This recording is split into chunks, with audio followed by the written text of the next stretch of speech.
Now that the Chevrolet Bolt is gone, could this Hyundai be its replacement in the marketplace?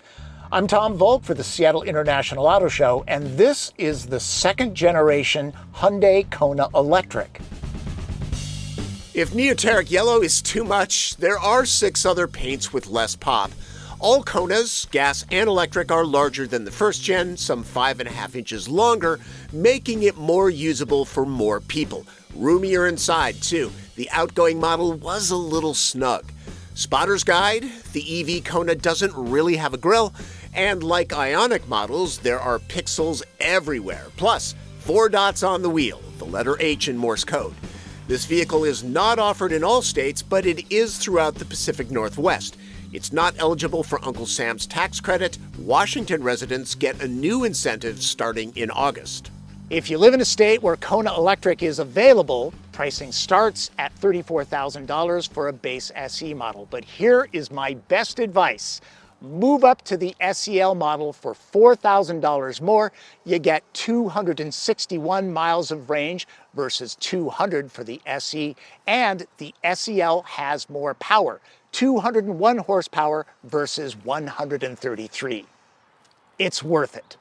My very brief test drive is in a top trim limited model that retails for around $42,400.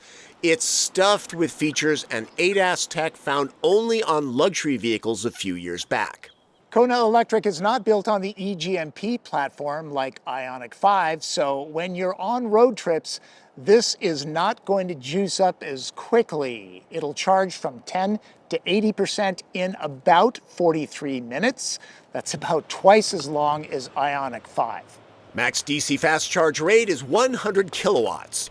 Charge at home with level 2, and that's not an issue. It juices from 10 to 100% in 6 hours. Hopefully, you get more sleep than that. Front-wheel drive only, the transmission is a single speed. Drive modes adjust throttle response, and steering effort, the dampers are fixed. Kona's flexible architecture means it's not as space efficient as a dedicated EV platform. Recuperation drag is adjustable for one-pedal driving. There's pack preconditioning and route planning for those planning to road trip. Performance-wise, this is not an Ioniq 5N, and it's not meant to be one. Kona Electric is an affordable EV. 0 to 60 time, just under 7 seconds. And keep in mind, this one has the more powerful motor. There's not deep, rich torque off the line. Acceleration is kind of relaxed, though I will say at speed, punch it, and this thing moves. You can kind of get the tires to skitter a little bit. There's confidence for passing on 2-lane highways.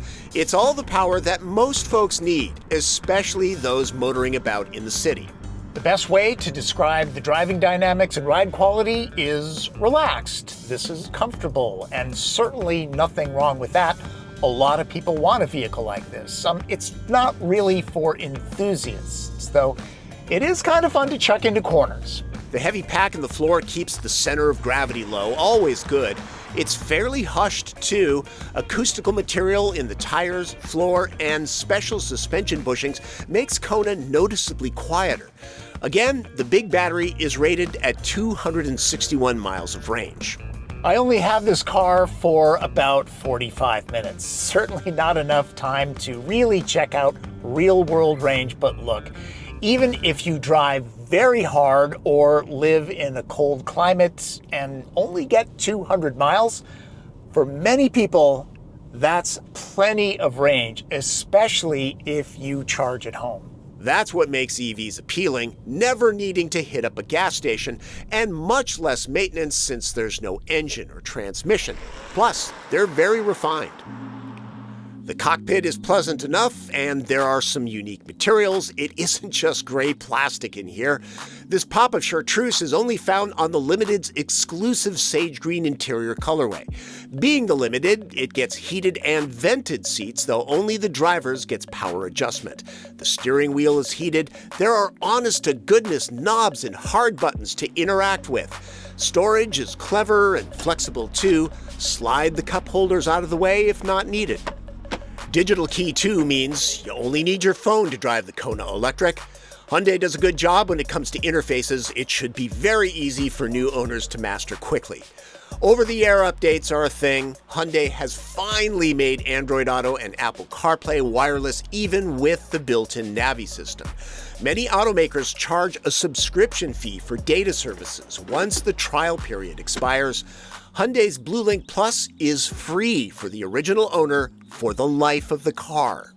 In back, there's more space for taller passengers. At 5'9" and a Levi's inseam of 32 inches, I have about 3 inches of headroom. The floor is completely flat. Front seat backs are 30% thinner now for more knee and legroom. It's quite good. Storage? Not a problem. Adjustable vents and power ports, too. Keep it to 2 adults back here, and there should be no complaints. 3 might be cozy. Regardless of the trim level, the Kona Electric is a useful hatchback, and we can all use some practicality in our lives, right? Here's a couple of my bags for scale. Generation 2's cargo space is up nearly 6 cubic feet to 25.5. That's significant. I like that both ICE and EV Konas have this security cover trick, so it doesn't have to be left in the garage.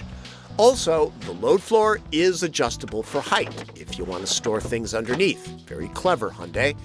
There are all the accoutrements that you'll need back here, and Kona, which is not a huge vehicle, can swallow up a bunch of gear. In max cargo mode, there's nearly 64 cubic feet to fill. Not too shabby. Kona Electric is a spunky EV with unique style. It's a big improvement over the first model. If you're shopping for Kia Niro EV, Nissan Leaf, Fiat 500e, or one of the few Bolt EUVs that are left at Chevy showrooms, this is worth a look. Available in limited numbers, check in with your local Hyundai dealer to see if there's one in stock. For the Seattle International Auto Show, I'm Tom Volk.